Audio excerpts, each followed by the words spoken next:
Financial markets పై పట్టు సాధించాలనుకునే వాళ్ళు Revanth conduct చేసే వెబినార్ కోసం ఈ నెంబర్ కి కాల్ చేయండి. నమస్తే, నేను GVS. ఈ ఎపిసోడ్లో జనరల్గా ఏమవుతుంది అంటే బడ్జెట్లో కొన్ని ప్రతిపాదనలు చేస్తారు. బడ్జెట్లో చేసిన తర్వాత వాళ్ళు ఏం చెప్తారు, ఇది ఈ డేట్ నుంచి అమలు, ఈ తారీఖు నుంచి ఇవి అమల్లోకి వస్తాయి అంటారు. కానీ బడ్జెట్లోనే ప్రవేశపెడతారు.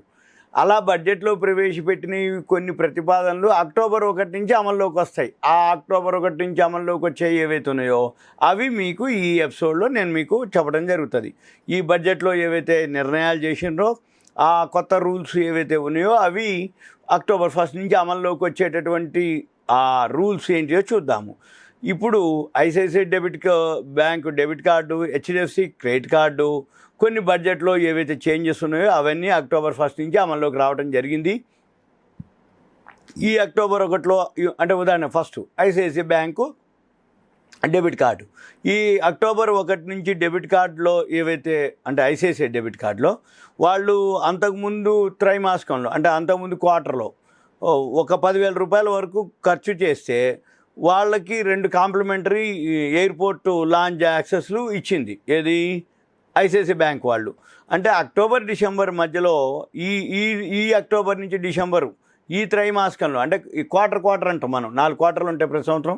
ఏప్రిల్, మే, జూన్ ఒక first quarter, July, August, September second quarter, October, November, December third quarter, జనవరి, ఫిబ్రవరి, మార్చి ఫోర్త్ క్వార్టరు. అయితే ఈ అక్టోబర్, డిసెంబర్ ఇప్పుడు మనం అక్టోబర్లో ఉన్నాం, అక్టోబర్, నవంబర్, డిసెంబర్ ఈ థర్డ్ క్వార్టర్లో ఏదైతే అంటే లాంచ్ యాక్సెస్ పొందాలంటే జూలై, సెప్టెంబర్ మధ్యలో ఒక 10,000 రూపాయలు ఖర్చు పెట్టి ఉండాలి. వాళ్ళకి ఏంటిదంటే ఎయిర్పోర్ట్ లాంచ్ యాక్సెస్ వస్తుంది అనమాట. అది ఇప్పుడు ఈ క్వార్టర్లో చేసే వాళ్ళకి వస్తుంది అనేది 10,000 రూపాయలు ఖర్చు పెట్టాలనేది వాళ్ళు చెప్పినటువంటి అనమాట. అంటే అమల్లోకి వచ్చేది ఏది ICICIకి. ఇక HDFC క్రెడిట్ కార్డు ఉంది. ఈ HDFC బ్యాంకు క్రెడిట్ కార్డులో ఏదైతే రూల్స్ ఉన్నాయో వాళ్ళు ఏం చేశారు, యాపిల్ ప్రొడక్ట్స్, యాపిల్ మనం ఫోన్లు ఉన్నాయి కదా, యాపిల్ ఏవైతే ప్రొడక్ట్స్ ఉన్నాయో అవి కొనుక్కోవటానికి లేదు, తనిష్క్ మన టాటా వాళ్ళది గోల్డ్ తనిష్క్ ఓచర్ల విషయంలో పరిమితులు విధించడం జరిగింది. అది కూడా అక్టోబర్ 1 నుంచి స్మార్ట్ బై ప్లాట్ఫామ్ ద్వారా అంటే ఈ క్వార్టర్లో కనుక అంటే యాపిల్ ఉత్పత్తి కొనుగోలుపై మాత్రమే ఈ రివార్డు పాయింట్లు రిడీమ్ చేసుకోవటం ఉంది. తనిష్క్ తీసేసినట్టు అనమాట. అయితే అలాగే ప్రతి క్వార్టర్లో ఏదైతే తనిష్క్ ఓచర్ కోసం 50,000 పాయింట్లని రివార్డు పాయింట్లు అనమాట, 50,000 రివార్డు పాయింట్లని రిడీమ్ చేసుకోవచ్చు అని తెలపడం జరిగింది. అయితే ఇన్ఫినియా మెటల్ క్రెడిట్ కార్డులు వినియోగదారులకు మాత్రం ఈ నియమాలు అమల్లోకి వస్తాయని వాళ్ళు HDFC సంబంధించిన వాళ్ళు చెప్పడం జరిగింది అనమాట. అంటే ఏదైతే చేంజెస్ అనమాట. ఇక తర్వాత ఆధార్ కార్డు వినియోగం కూడా.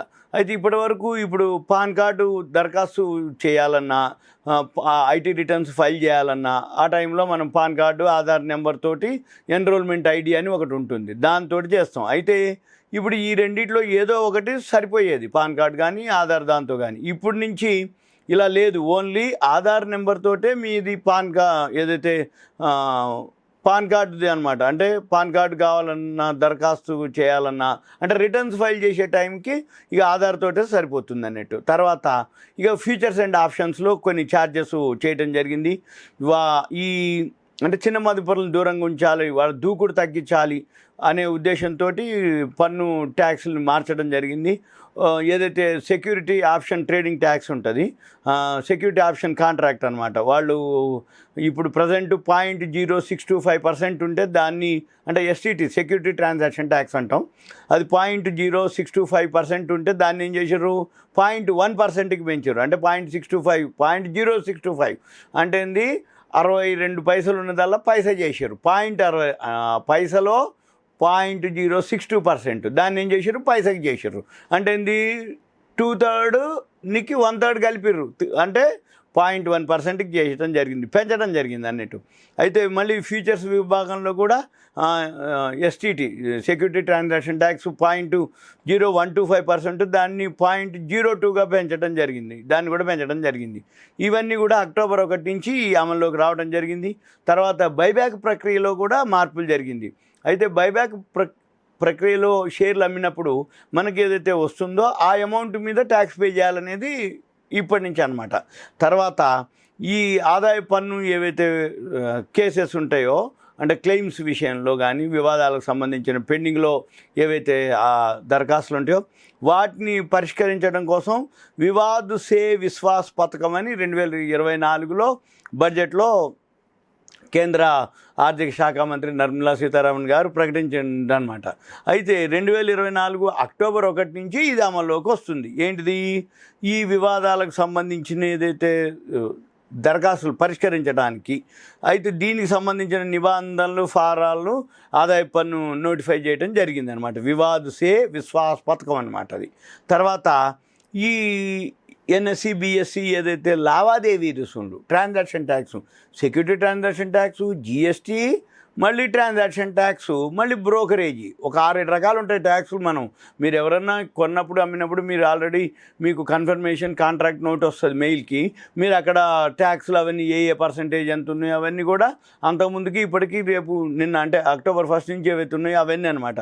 అయితే అంతకుముందుకి ఇప్పుడు ఎంత పెరిగినాయి అనేది కూడా మనం తెలుసుకోవచ్చు. అంటే ఇప్పుడు మీకు చెప్తున్నాయన్నీ అవే అనమాట. అయితే ఈ ఎఫ్ఎండ్ఓలో ఏవైతే లావాదేవీ రుసుములు ఉన్నాయో బిఎస్సి ఎన్ఎస్సీలు సవరించడం అయిపోయింది అప్పుడే. అక్టోబర్ 1 నుంచి వచ్చేసినాయి. ఈక్విటీ ఏవైతే డెరివేటివ్స్ ఉన్నాయో సెన్సెక్స్ అనుకోండి, బ్యాంక్ నిఫ్టీ అనుకోండి, ఆప్షన్స్ అనుకోండి, కోటి ప్రీమియం ఏదైతే టర్న్ ఓవర్ చేస్తారో దాని మీద 3,250 రూపాయలు బిఎస్సి వాళ్ళు సవరించడం జరిగింది. ఈక్విటీ డెరివేటివ్స్ మీద కాంట్రాక్టుల మీద కూడా ఈక్విటీ డెరివేటివ్స్ మీద మాత్రం బిఎస్సి మాత్రం లావాదేవీ రుసుముల్లో మార్పు చేయలేదు. ఎన్ఎస్సి విషయం మాత్రం మార్కెట్ లావాదేవీలు అంటే ఏవైతే క్యాష్కి సంబంధించి మార్కెట్ ఉందో దాని విలువ ₹2.97గా ఉండటం జరుగుతుందన్నమాట. అయితే ఈక్విటీ ఫీచర్స్ వచ్చేటప్పటికి రుసుము ₹1.73 ఉంటే ఈక్విటీ ఆప్షన్స్కి 1,00,000 ప్రీమియంకి ₹35.03గా సవరించడం జరిగింది. ఇవన్నీ కూడా అక్టోబర్ 1 నుంచి అమల్లోకి రావడం జరిగింది. ఇప్పుడు మీరు అక్టోబర్ 1 అంటే మనకి అక్టోబర్ 2 గాంధీ జయంతి సెలవు. అక్టోబర్ 1 తర్వాత 3-4 తారీఖుల్లో ఈ ఇరాన్ అంటే అక్టోబర్ 1 నాటే స్టార్ట్ అయింది ఇరాన్ ఇజ్రాయెల్ వారు. మనకి 2వ తారీఖు గాంధీ జయంతి సెలవు రావటం, 3వ తారీఖు మార్కెట్ ఫాలు, 4వ తారీఖు శుక్రవారం గ్యాప్ అప్ తోటి ఓపెన్ అయిపోయి మార్కెట్లు ఫాల్ అవ్వటం జరిగింది.